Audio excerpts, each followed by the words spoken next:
You're listening to Raising Anchor, the Rhode Island FC podcast, now part of the Blazing Musket family. We're glad you're here.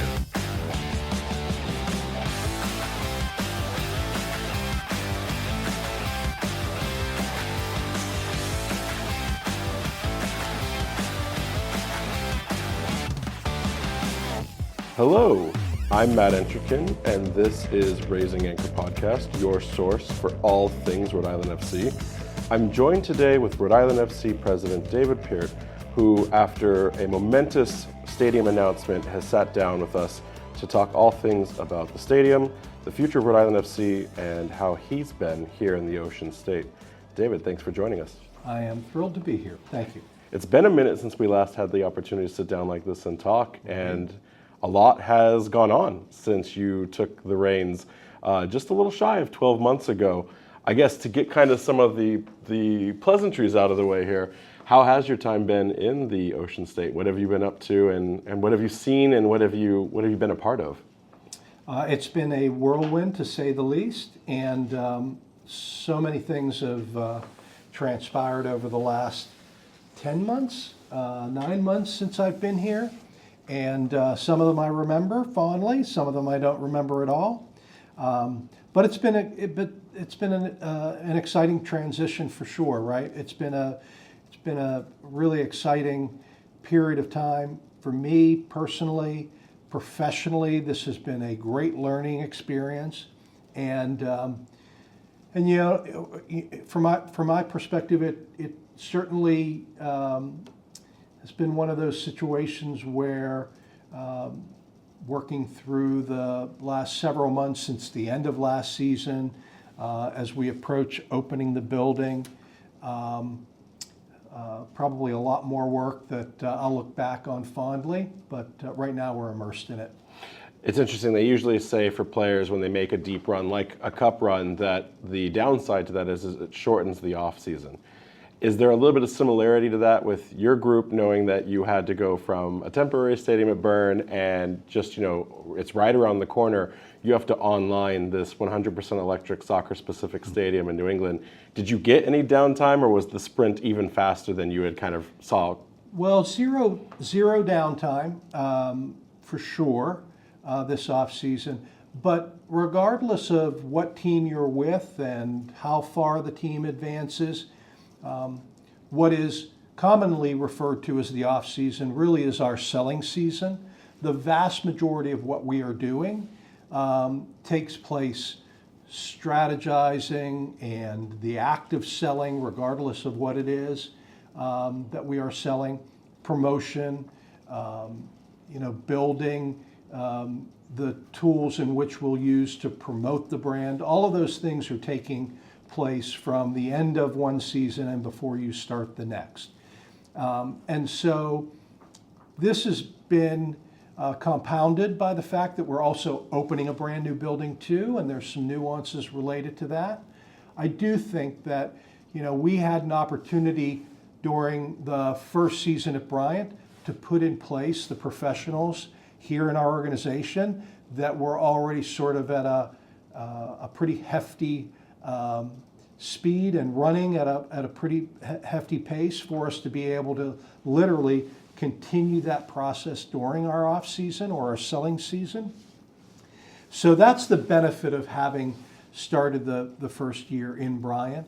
I wouldn't trade for anything the promotional value and the interest in the team that came about because of the success that we had during that first season, that first playoff run.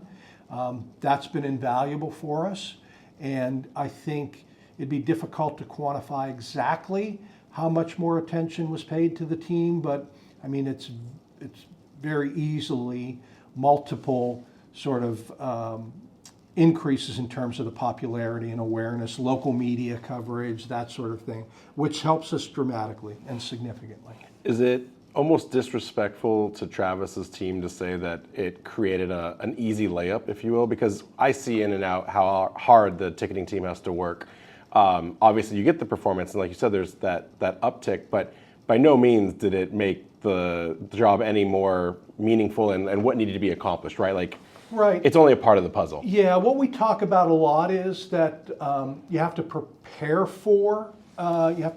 for success, and so that doesn't change, right? We have no control over what happens on the pitch, so we've got to be ready for a deep run in the postseason, and we've got to make sure that the buckets are not only out but in the right place, so when it does rain, we are capturing as much opportunity as possible. And I think that's probably, if what we do is art and science, right, that's probably the art of it. The science is ticket scaling the building and pricing and packaging and all of that. But the art is to make sure that you are ready, that when that team is successful, when this team is successful, when Conno Smith and the team perform at a really, really high level, that we have all the buckets out and they're all in the right place. That dynamic really definitely played a part of what we were doing this off season. It doesn't make work any easier, right?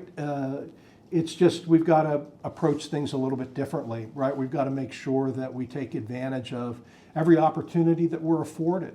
And having Travis on the team and the sales group that he has put together, we're really fortunate. We're really lucky to have someone with that amount of experience in this role who has done this countless times, is really familiar with, you know, all of the dynamics and all of the variables that impact that process. To have him here is a really valuable thing for us.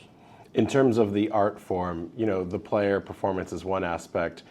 From a personal perspective of my own, I witnessed the growth of this team over the last 18 months. One of the most frustrating things I would hear from the fan base was, I don't want to go all the way to Smithfield yet, right? I'm going to wait till Pawtucket comes online because that's the easier place. That's what I was sold on as the vision of the future of this club. That's now right around the corner, and we're going to talk a lot about that today.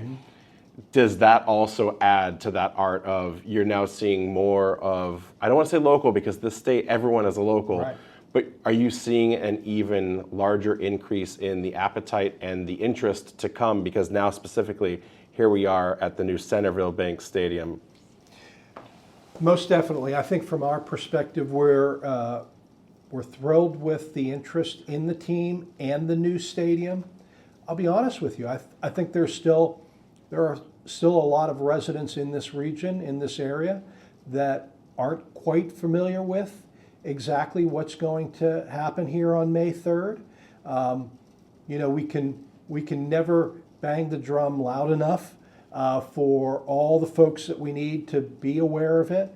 And so inherently that's the major challenge for us, right? The other part of it is, every region, every market, every sport is a little bit different. And the reason that a ticket buyer buys a ticket might be completely different from one to the next. And so, yes, we had a really nice core of season ticket holders at Bryant Stadium, and yes, they're coming over. We had folks that put money down for seats, and now that it is in the new building, they're joining up with us. But what I've learned, if anything, is this is also a really vibrant group market, right? So small groups of, whether they be families or businesses or community organizations that have in the past used the Paw Sox as that opportunity to come together for an event. And now they're turning their attention to this team.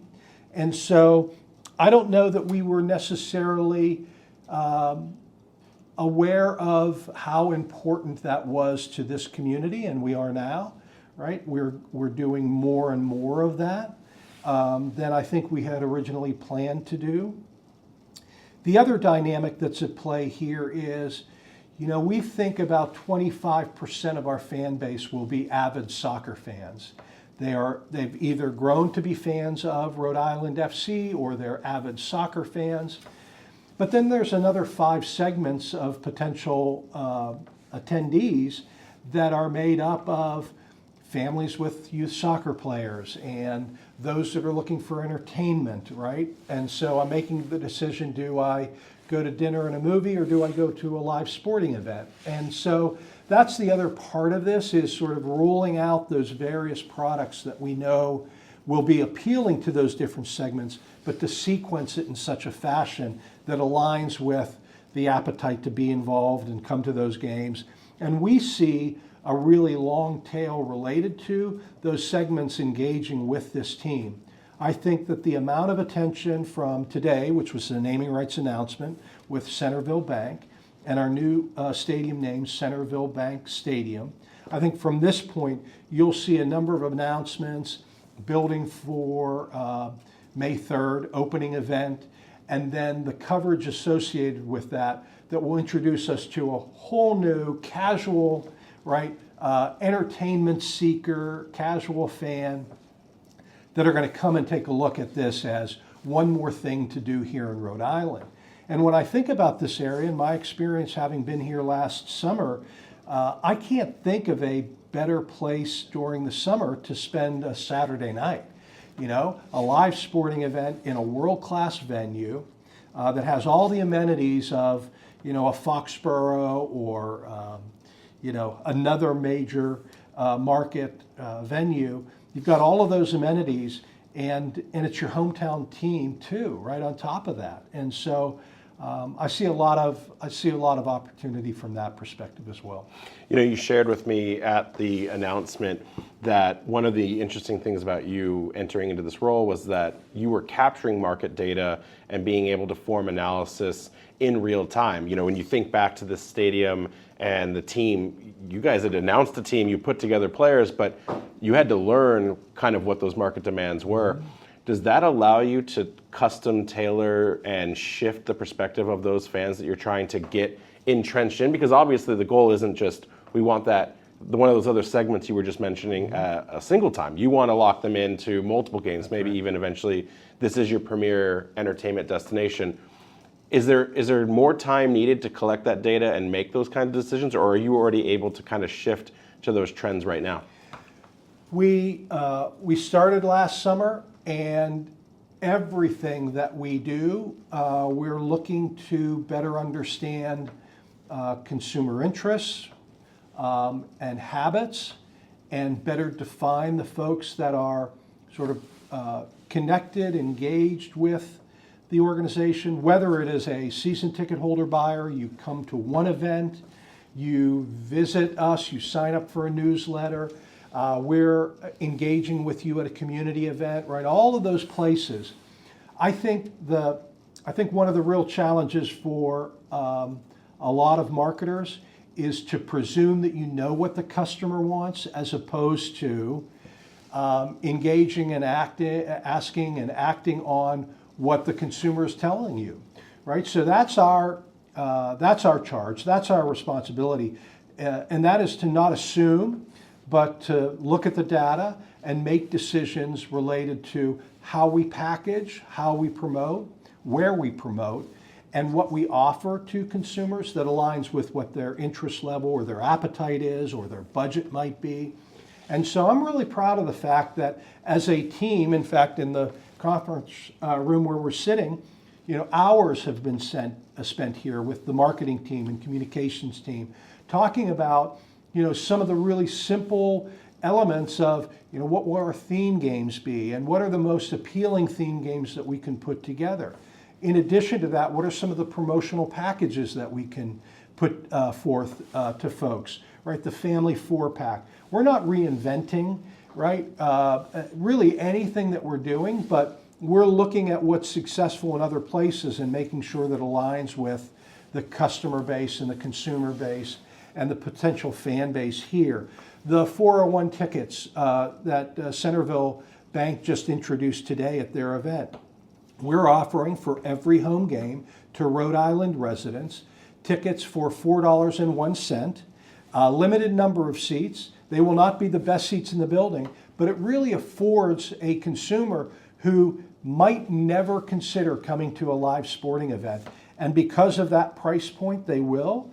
And then our responsibility is to make sure that that experience is thrilling, that we put on a great show and the team plays really, really well and the building's impressive. And So all of a sudden then, you've been able to connect with them on some level in a really affordable fashion. On top of that, you know, our Pepsi 4-pack that we're going to introduce and unleash, and our season tickets starting at $16.36. Those are unheard of price points. And it's all based on the information that we've captured and collected from customers who have talked to us about affordability being really, really important, and talked about, you know, a return on that entertainment investment that they're making, right? I think folks have a really hard time justifying several $100s just to go see a live sporting event. And so we've got to make sure from our perspective that we're offering a product that is affordable and delivering value, right, commensurate with what they're spending. So the announcement actually came out while we started this recording at 4:01 today. I don't know yet the details myself. I'm not sure how much of it you can share on this recording right now, but it is curious to me, one, will the 4:01 games be available for the remainder of the home season games, or will there be exclusions on like I assume the Hartford game, probably, if you know there's going to be a large appetite, or will it be inclusive of every single game that's going to be made available? Those tickets, 401 tickets, are available for all of our home games. There are a limited number, a very limited number. Is it 401? It is not 401. It's less than that. There will be games where we'll have several hundred tickets available. There'll be games when we have significantly less tickets available than those 200. But every game we will have seats available. They're available to Rhode Island residents.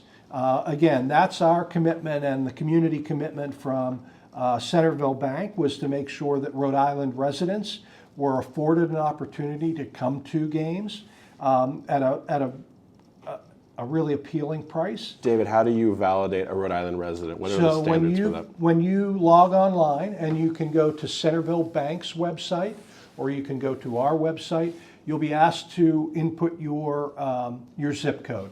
So your zip code will indicate that you are a resident of Rhode Island. And then you have the opportunity of buying 4 tickets. That's the maximum number. You can do 4 tickets to one game, you can do a single ticket to 4, or you can do 2 and 2, but you can only buy 4 tickets.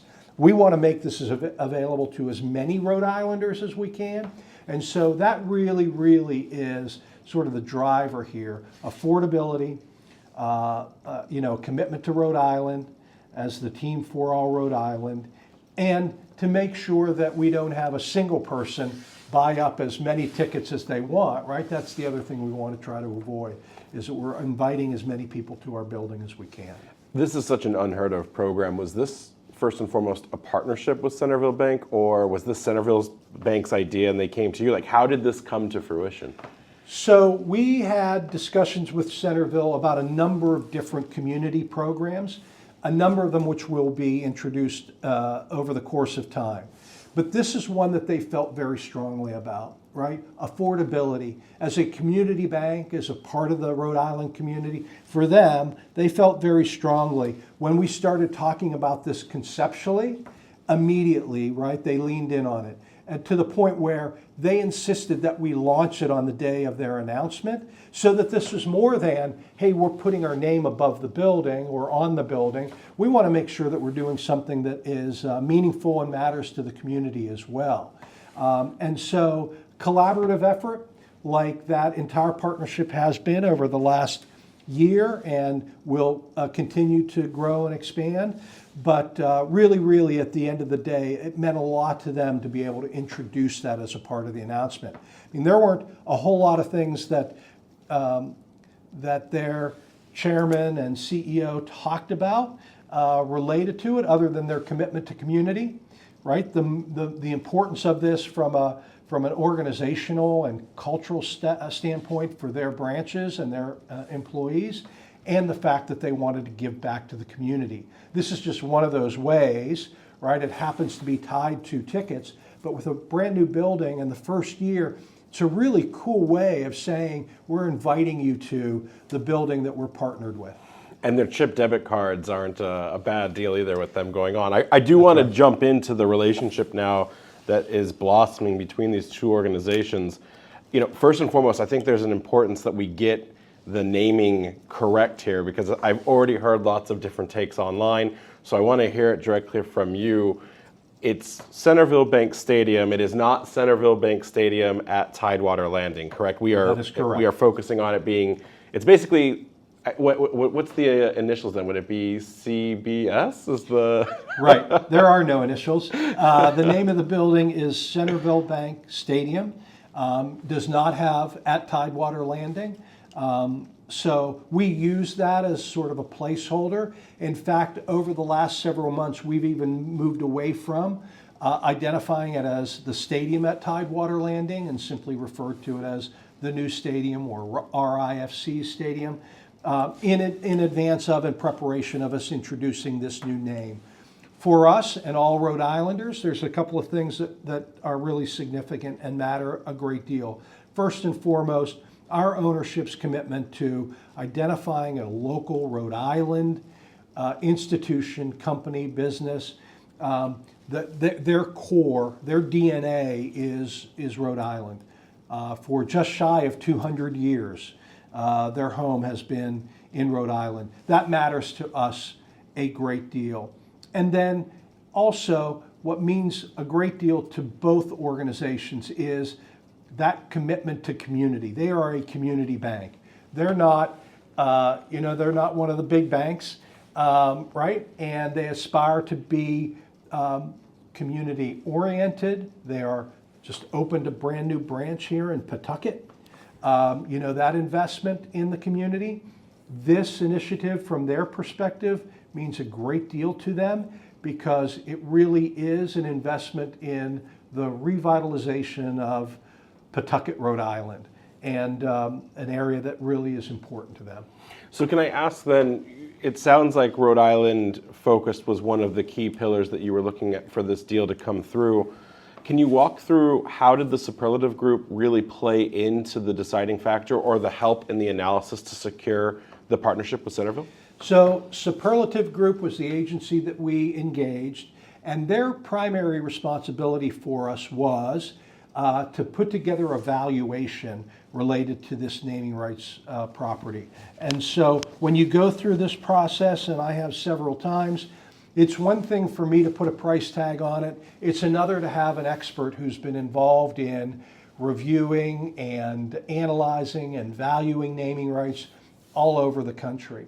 And so we engaged them to help us with that process. What they also did was they helped us identify potential candidates for naming rights. And we started with a list of over 400 companies and a 100-mile radius of the stadium. We identified that as the most likely place for us to find a naming rights partner. This partnership was a team partnership that already existed. This is a partnership that we did based on our relationship directly with. And so the Superlative Group was exclusively involved with and responsible for that valuation and basically that identification portion of helping us identify categories, potential clients, that sort of thing. The naming rights deal was done from our ownership group and our organization and Centreville Bank directly. I spoke with Brett Johnson and Harold Horvath at the announcement. They were both extremely thrilled. Obviously, it's a big day for both organizations.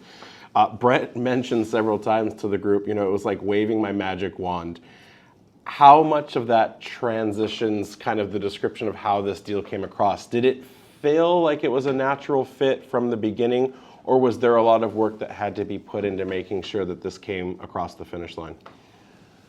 Well, I think I love that analogy of waving a magic wand, right? If you wish, what would your wish be? The analogy that I've thought about a lot over the last several months as we've moved closer and closer to finalizing the deal, this seems a lot more to me like a marriage, right? The trust in a relationship. We had an opportunity to date and get to know each other, right? All of last year, we I think this was born out of, in its essence, the trust between the two organizations. It certainly didn't hurt. In fact, was very, very appealing that that they are a Rhode Island-based company with Rhode Islanders right at the senior level. We got to know their culture, a culture that we aspire to have here from an organization standpoint. One of trust, one of hard work, one of determination, one of persistence, and they're 200 years old, right? And we're brand new, and so from our perspective, to be able to align ourselves with an organization like that was also really, really meaningful, and I think if we were to painted that picture, waved the magic wand at the very beginning of that process, we probably, would have wished to end up with and feel very fortunate to have partnered with Centreville Bank because they are the ideal partner as far as we're concerned. A couple of details about the announcement. One, will we see the continuation of the sponsorship of the jerseys? Obviously, you're mid-season, so like a kit change isn't likely, but will that continue into the future of whatever that looks like, or does that change because now they have their name, up in the lights, up on the side of the stadium? They will continue to be on the kit. I joke with Hal Horvat on a regular basis. He wears his heart on his sleeve every time I see him at the game. He's got the Centreville Bank logo on our kit sleeve. And so from that perspective, that will continue. What you will see is extensive branding throughout the building, on-site activation at our games. You alluded to the ATM card that features Chip. They also have branding commercials and billboards throughout Rhode Island that feature Chip, our mascot, the harbor seal. And so you'll see more and more of that'll take place, and then an extensive rollout of activation programs that are targeted at the Rhode Island community, the business community, the various parts of nonprofit organizations here in Rhode Island as well, which will be a meaningful part of the relationship going forward. The stadium's less than 30 days from launching. I know that's a big task ahead. It gives me anxiety just thinking about it. Will you be able to get the name on the building before that first game, or is it just too soon that it may not come to pass? No, believe it or not, we are in production on all of the signage. And so this announcement today, we sort of delayed it a little bit, the formal announcement, we delayed it a little bit, but we've been in the process of putting together all of the pieces for some time to make sure that when folks arrive at the building on May 3rd, that it will be they know it's Centreville Bank Stadium. It'll be in its finest wear, that's for sure. It'll have the brand new name on it. I know Hal is a big soccer guy. He was talking a lot today about it with me. Curious, did you have to sell the multi-purpose use of the stadium on them at all? For the I've said it a couple times. I've heard it from the front office. A likely goal, a wish would be to see 100 events a year in the stadium. Was that part of the evaluation from Superlative and kind of the value that you were projecting to it? Or is Hal just so locked in on the soccer side of it that it just sweetened the pot? I think that he sees value in this franchise, most definitely, right? And the fact that there is significant upside related to the team, Rhode Island Football Club. The additional events, and 100 seems a little bit aggressive, but the 30, 40 in the first year that we hope to have in this building, and the diversity in terms of audience that comes along with that was absolutely a part of our evaluation associated with this building. And I know as they reviewed it and looked at it, right, they see meaningful value in that as well. And so you've probably heard me say this, and I probably said it the last time we were together, right? I really look at this as soccer and more, right? Soccer is a really, really important part of it. Our ownership's committed to having a championship caliber team on the pitch, right? That's a significant part of what's going to take place in this building. But the more is more events, other events that will take place in very short order. You will hear about a number of those events that will take place that we're just in the process now of beginning to roll out those announcements of those additional events that will be really meaningful to the region, really meaningful, putting the spotlight on Rhode Island and Pawtucket. And then soccer and more in terms of our expectation is that we're going to have 300,000 people in downtown Pawtucket, coming off of 95 and into this community. And the more is more businesses and more opportunity for folks in and around the stadium. And then beyond that, the other opportunities that exist as well. And I know from the countless discussions that we've had with Centreville Bank, right? They not only have an appreciation for that vision, right? They want to be a part of that vision, and we couldn't do those things, the soccer and more aspect of this, if we didn't have the right partner, if we didn't have a naming rights partner for this building. And I guess that's probably the most admirable part of their investment, is that investment in community, right? In this sort of vision for how do we revitalize, expand on, and revitalize this area. Obviously, I'd love to be able to ask you the details of the deal, but that's whether or not you want to share. I am curious, though, in the building of this deal, it was relatively recent that the league announced the Division I premiership status that they're looking to have, as well as the implementation of Pro Rel.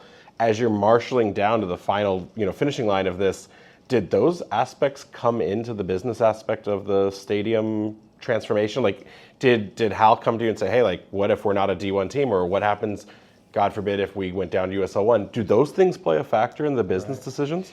I will tell you that all of that news happened after we had come to an agreement on the deal. And so from that perspective, right, to their credit, Centreville sees this as an investment in Rhode Island and Pawtucket and this area, right?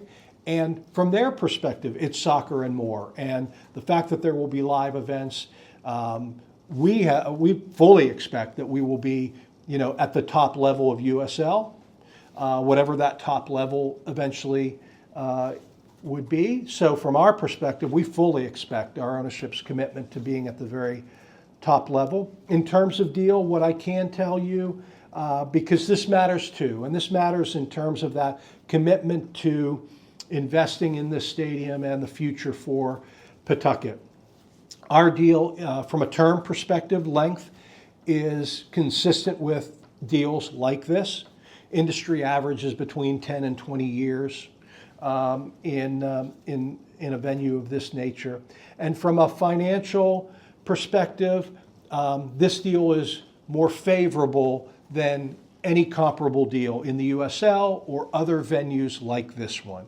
And so it demonstrates the commitment of support, which is really, really important, and speaks volumes about Centreville Bank more than anything. Brett Johnson has been spotlighted a lot lately with the league's decision to move forward with Pro Rel and the Division I status, kind of often been kind of singled out as one of the single spokespersons available.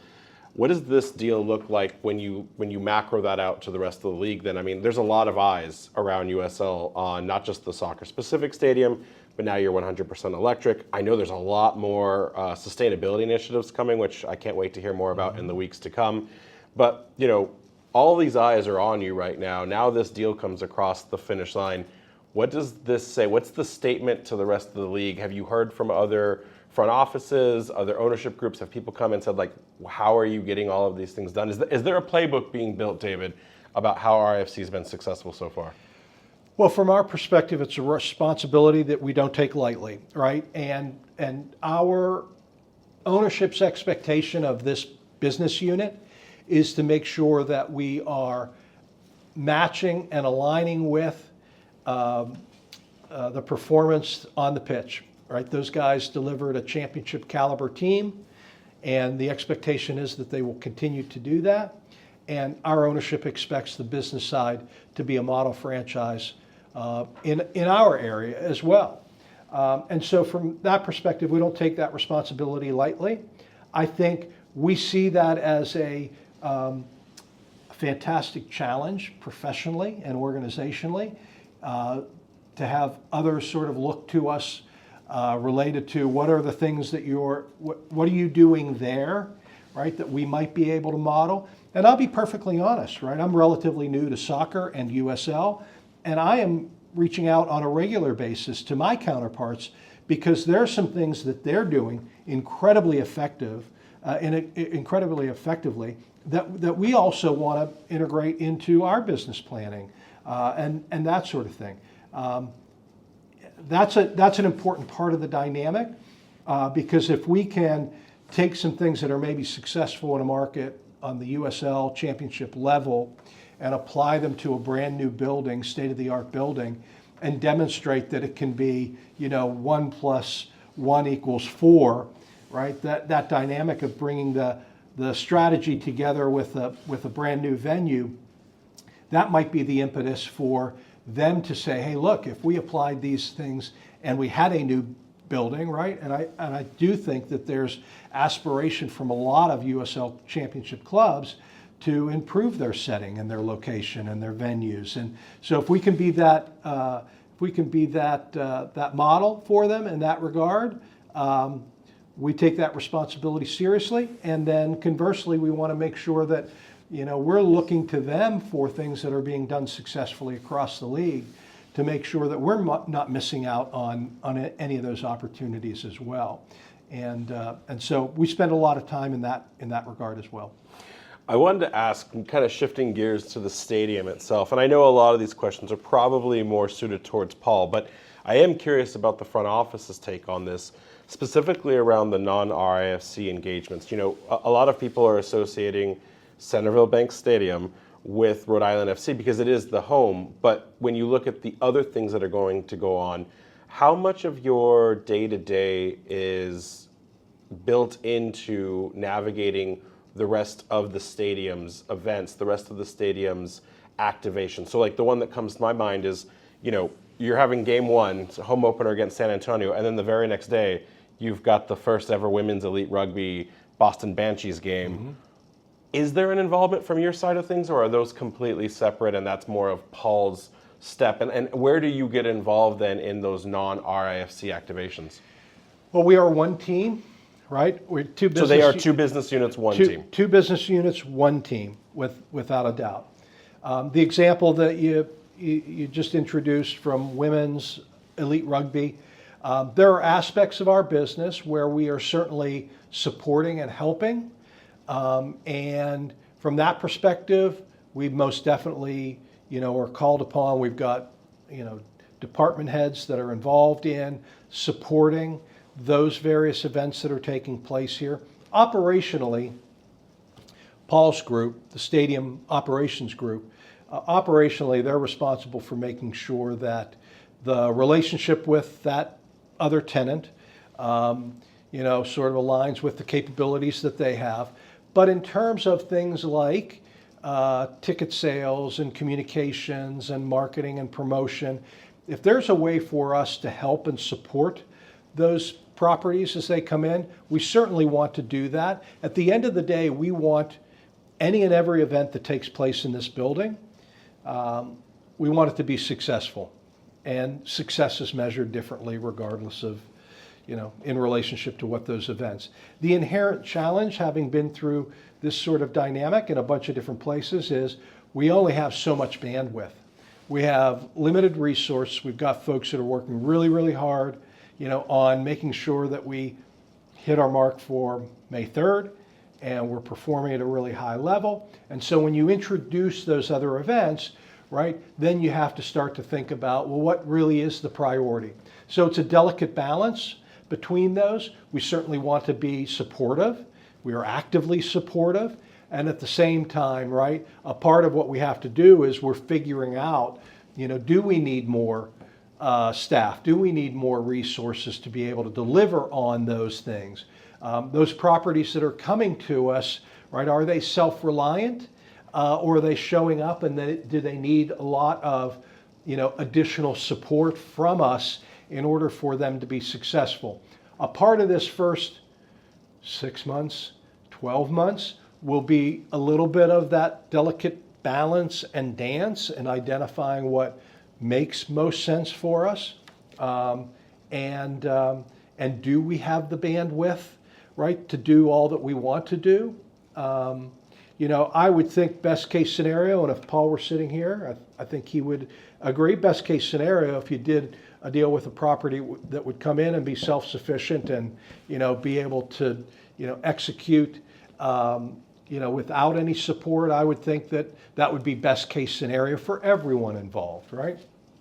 But we've got to navigate through that. That's a really long way of saying, right, we're working to figure it out.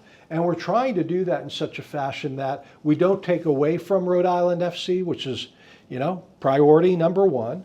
We don't take away from that. We don't overburden the folks, professionals that are already here doing, they've got a full-time job.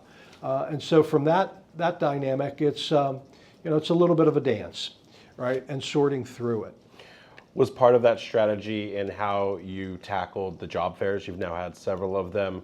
That was beyond just the RIFC events potentially then in ensuring you had the vision and the scale to be able to support those things, because if you can support guest services for a Rhode Island FC game, in theory then, like you said, if they're not bringing their assets or their personnel down, you could then also support for a Boston Banshees game. Right. The job fairs, and I'm really glad you brought that up, because that's another one of those areas, right, of delivering to the community. 400 plus jobs are going to be filled because the stadium's opening on May 3rd. That dynamic of staffing, as a part of those job fairs, the concessionaire, retail, security, parking, right? Those jobs, good paying jobs, positions. There are a lot of venues that would sort of operate in-house, take that all in-house, right? And by partnering with folks like Levy, the concessionaire, we've partnered with Rank and Rally as our retail partner. They'll be managing our retail store and our retail operation. By having experts in those areas, Best Securities, another one, Laz Parking is going to handle our parking for us. By sort of outsourcing that to experts in those areas, it gives us a little breathing room, right? And it makes sort of the management of that process from a general manager's perspective on the stadium, gives them a little bit of ease and comfort knowing that you've got experts in each one of those disciplines, those areas, be able to staff up regardless of whether it's a Saturday night, May 3rd, or the next day on May 4th. You're going to have the staffing and the expertise to get those jobs done. I want to touch into each one of those points that you just brought up really quickly. And I think I know the answer to this, but a lot of people have asked me online to ask you, so I don't expect to get very far with this. But retail-wise, fans have been clamoring for more. There's not been a lot of new product mixes since last season. There was no new kit announced at the beginning of this season. When can fans get excited to spend more of their disposable income? Because they want to, David. They want to spend their money on this club. What can you tell them as far as the vision at the end of the tunnel? I'm confident that our fans will be pleased with the retail experience compared to what we did last year. And last year, again, much like standing up a stadium from scratch, right, at Bryant University, each and every game was a real challenge. From a retail perspective, that was a really limited retail experience, and one that repeatedly from ownership, right, we've talked about the need for us to do better in that area. That's absolutely an opportunity for us, and our fans as well. I'm hearing it on a regular basis from fans who talk to me about the product mix, right, variety, the styles that we have. I know that they will be pleased. You can't please everyone, but I know that they will have a better retail experience than we had last year on site and eventually online as well. We will have a dedicated retail store that will include men's, women's, youth, and lifestyle, which I don't know that we did a really great job of the lifestyle. The other aspect of our retail was that we did not do a really good job, getting in the weeds here, we did not do a really good job of inventory management. So a lot of times folks were coming to the games expecting to be able to buy one item or another, and we just did not handle that process really, really well. I'm confident working with Rank and Rally and having a dedicated retail professional on staff with experience. We brought a gentleman in from the Austin MLS team. He operated their stores in Austin, and so we went out, we looked at who does it really, really well. We identified an individual that we could bring in here that could do the exact same thing for us. And so I think that puts us in a much better position. In addition to that, related to kit, I'm glad you brought it up. We will have an alternate kit that will be introduced. We've got so many exciting things to talk about. So what we're trying to do is we're trying to sort of sync those and sequence those in such a fashion. But what I can tell you sitting here, when you see our alternate kit, which we'll introduce this year, I have a feeling that Rhode Islanders will connect with it, that it will be very appealing for them. It is a kit and a design that was really, really a high priority for Conno Smith. Our head coach and general manager wanted to see a design that sort of aligned with his vision. And from that perspective, we will be releasing and introducing that. We will also be introducing, because we heard a lot of this, we've got the training kit and the warm-up kit, right, that are both distinctive for us. We will have those available at retail. We're also going to do something interesting this year from a kit perspective, and I've done this previously in the NHL. We will have an amber night, and so we will be wearing our road kit at home. We'll be encouraging our fans to also wear amber on that night, and so it gives you a little bit of a different look in the building, in our building, and so we've got that date scheduled. Home kit will be featured. And then we've got a number of other things that we'll be doing on that particular night to sort of really reinforce not just the home blue, right, the ocean blue, but also that amber kit that's really distinctive, has a real strong presence. You know, I've heard a lot of from fans sort of giving me their 2 cents worth related to, hey, why didn't you change the kit? Why didn't you change the kit? And as we went through the data and the analysis, I'll be perfectly candid with you.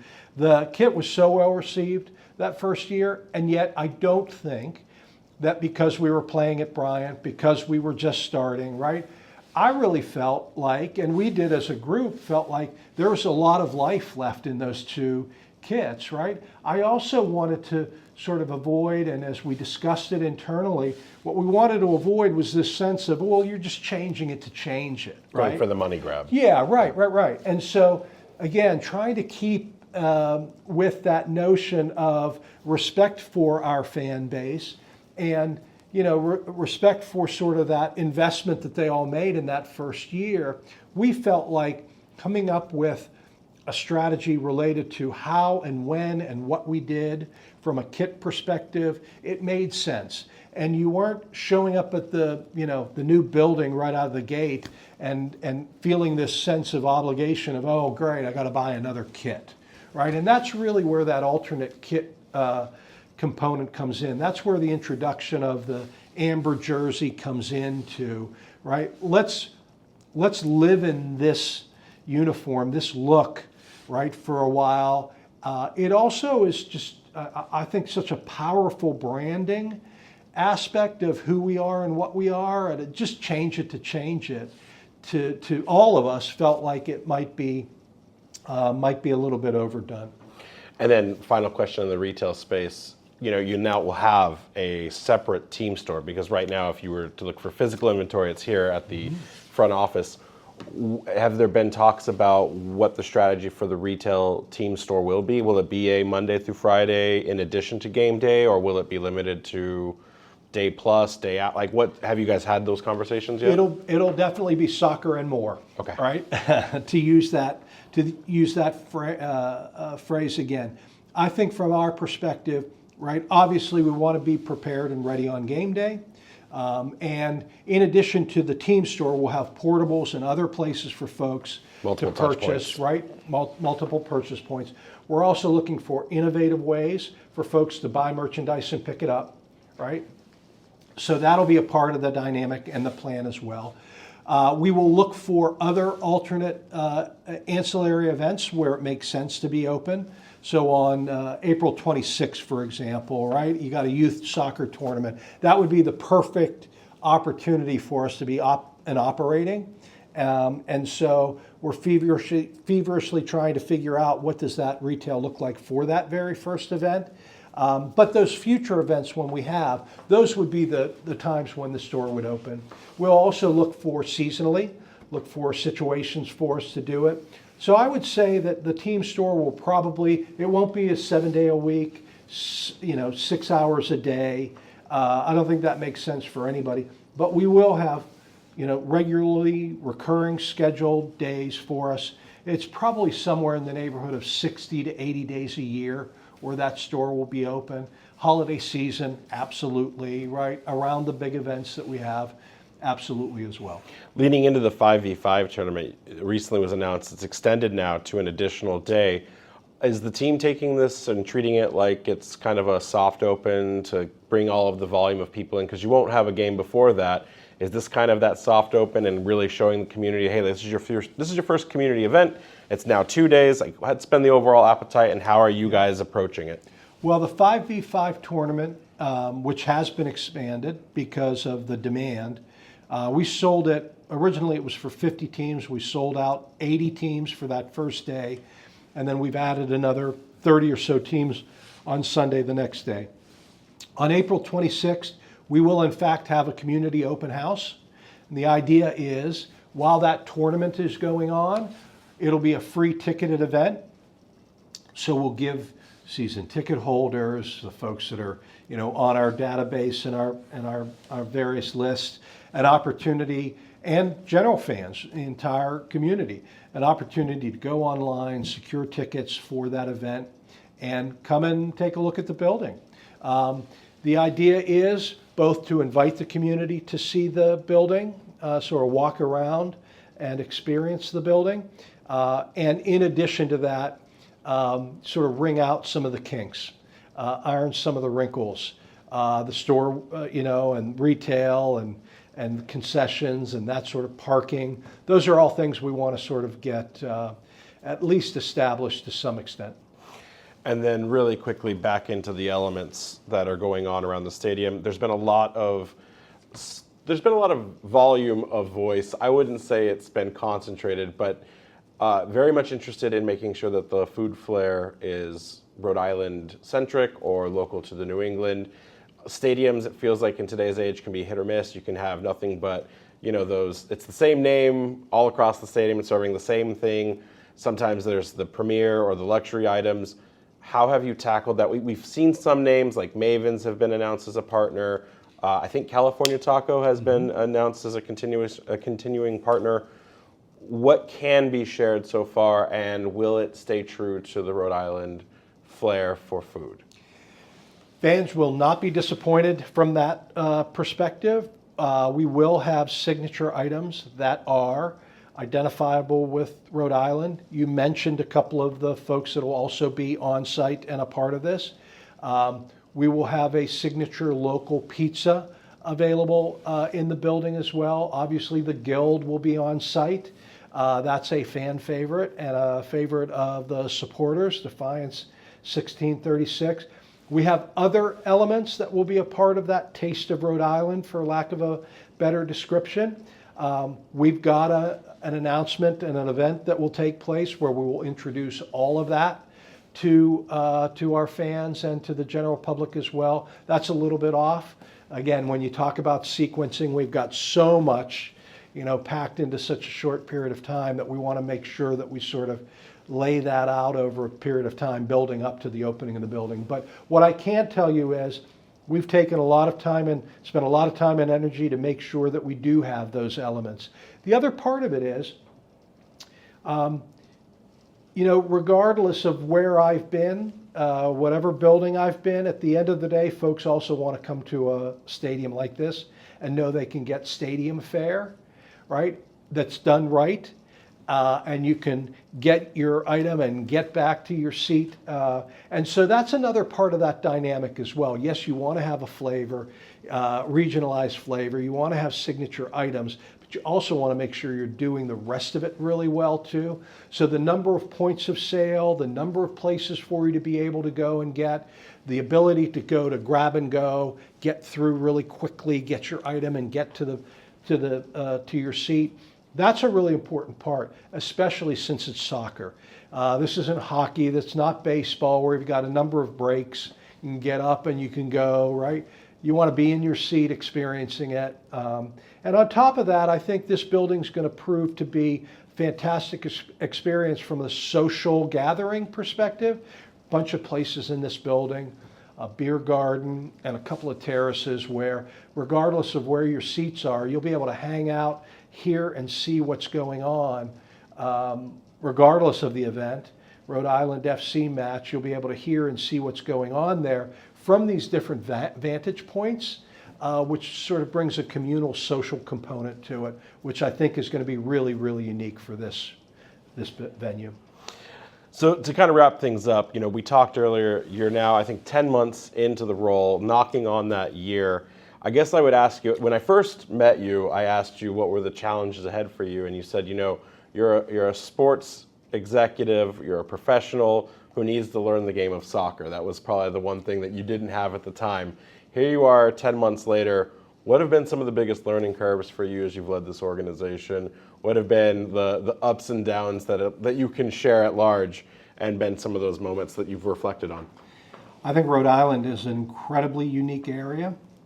Rhode Islanders, very unique, right? And I think for me, this has been a really positive experience from that perspective, getting to better understand Rhode Island, better understand Rhode Islanders. I've got a lot more to learn in that regard, right? But from my perspective,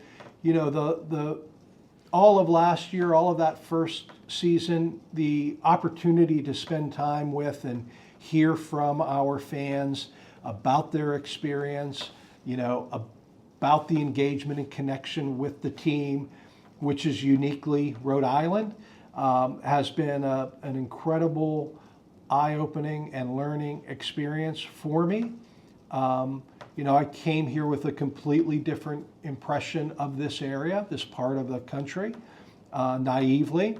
And I think from my perspective, right, I've been incredibly pleased with, how unique and special this place is.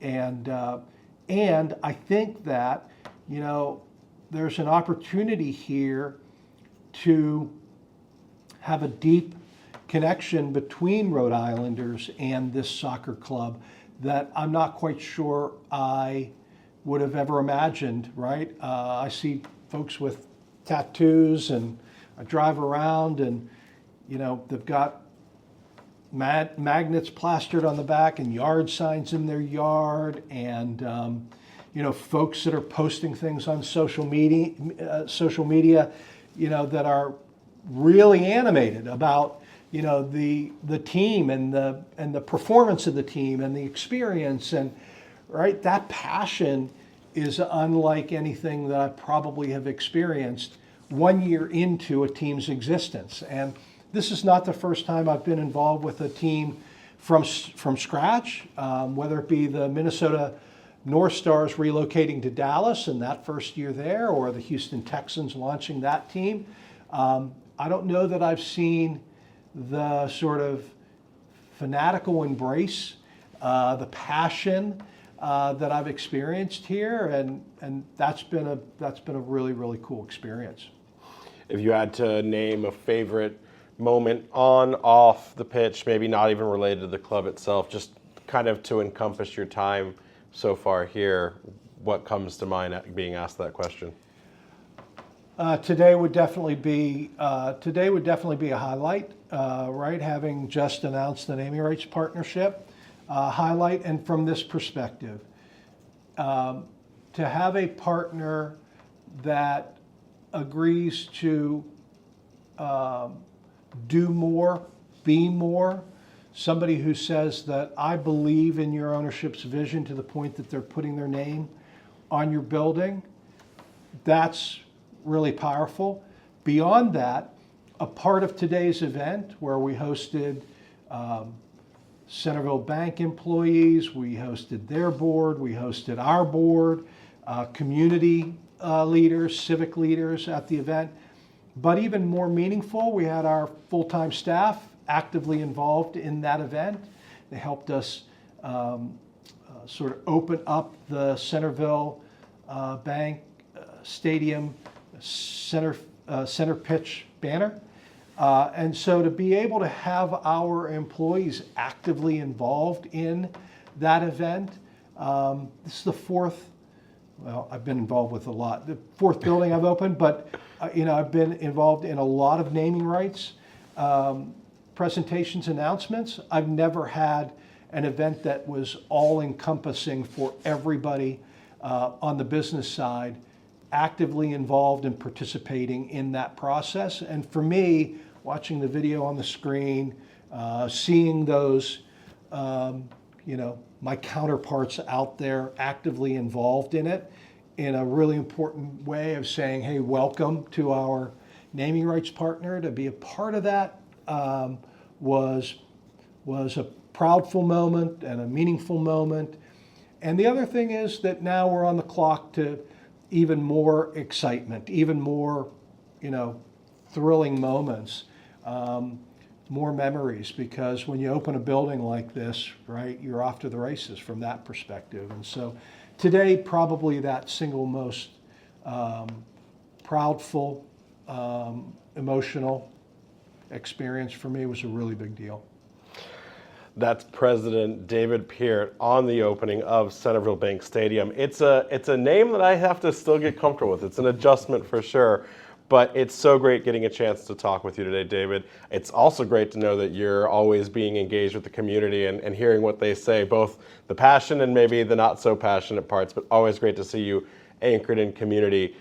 What's on the horizon? Is there anything that you want to make sure fans are aware of? Obviously, the home opener. It feels like it's sold out. It looks like, I look online, I only see secondary and tertiary, but I won't hold you to anything on that right now. What do you want to let the fans know is going on? Building sold out. What I say to folks is, yes, tickets, in this day and age, right, tickets are always available. So you can buy a secondary ticket. What I say to folks is that game too, the week after our opener, will be just as thrilling, just as exciting. It's actually the second opportunity for, our second invitation to the community to come out and see it. The tickets are going to be a lot more affordable. You'll be able to get better seats for game two than you would even if you bought tickets on the secondary market. And then the 401 seats are out there, right? And so you literally can pick any game that fits your schedule.